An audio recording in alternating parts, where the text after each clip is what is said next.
On connaît pas très bien cette discipline, hein. On va vous expliquer un peu brièvement. Grosso modo, c'est 15 mètres. Le premier arrivé en haut a gagné. Il y a eu une qualification ce matin par temps. C'est ça? Ouais, tout à fait. Alors le mur fait 15 mètres de haut, les prises sont les mêmes sur les deux couloirs. Le but de jeu est d'arriver le premier en haut. Et on a deux concepts en fait dans la compétition. Vraiment la phase de qualification où le but de jeu c'est de faire le meilleur temps. On a un essai dans chaque voie. Et ensuite les phases finales où on a un tableau. Le premier tombe contre le dernier, le deuxième contre l'avant-dernier, etc., etc. Et le premier qui arrive en haut élimine celui qui perd. Et on avance comme ça pour arriver jusqu'au final.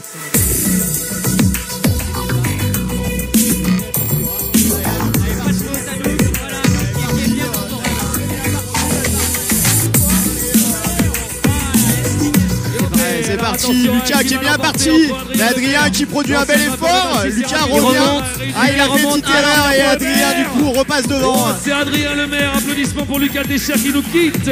Le fait d'avoir l'escalade au JO c'est plutôt une bonne chose pour l'escalade de manière générale et aussi pour la vitesse. On a vu qu'il y a de plus en plus de jeunes là, qui commencent à se mettre à la fois la vitesse par le biais du combiné des Jeux Olympiques, avec l'effet un peu d'annonce des Jeux Olympiques, ils arrivent de petit à petit à se mettre à la vitesse, à la voie record, à la voie classique, mais de manière générale à la vitesse, qui est plutôt une bonne chose pour le développement de l'escalade de vitesse. Aurélien est plutôt bien parti, Elma aussi, c'est vraiment le coude à coude.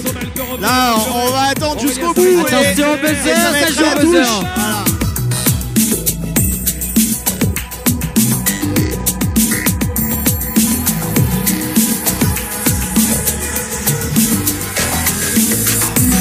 L'escalade de vitesse, ça apporte beaucoup de choses sur à la fois pour la difficulté, à la fois pour le bloc.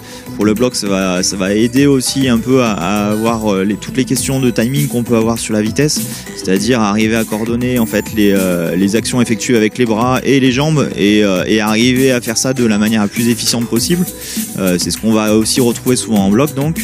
Et ensuite sur la difficulté, essayer d'arriver à rythmer, à avoir une gestion de la voie, des temps forts et des temps faibles sur une voie et d'arriver à accélérer dans une voie pour passer des passages qui sont difficiles.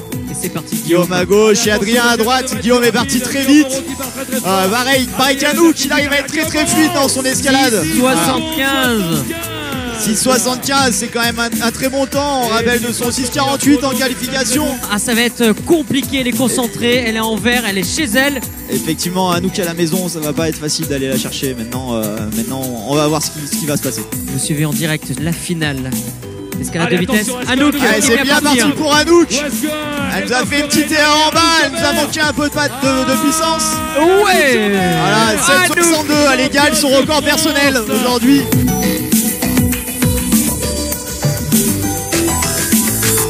Là on vient de voir Guillaume là, qui vient justement de se remettre la voix dans la tête et, il se regarde de se même remimer, pas, il se regarde même pas. Ouais, ils ont il n'y a même pas de bluff. Ils ont pas besoin de se regarder, ils se connaissent par cœur et ils s'entraînent tous les jours ensemble et ils se sont fait énormément de runs ensemble. Ça y est, ils se mettent en place et ils vont être sous les ordres du starter. Au vert, attention. Allez, attention, c'est parti. Quentin était plutôt bien parti, mais Guillaume a repris le dessus. Et là, il finit plutôt fort. 6,50. C'est un temps très bon. Il est à 2 centièmes de son temps de qualification. Au fur et à mesure des tours, c'est plutôt une très bonne chose. Quentin avait fait un super départ, il était vraiment bien parti et par contre Guillaume a su reprendre le dessus tout de suite et plus lâcher jusqu'au bout.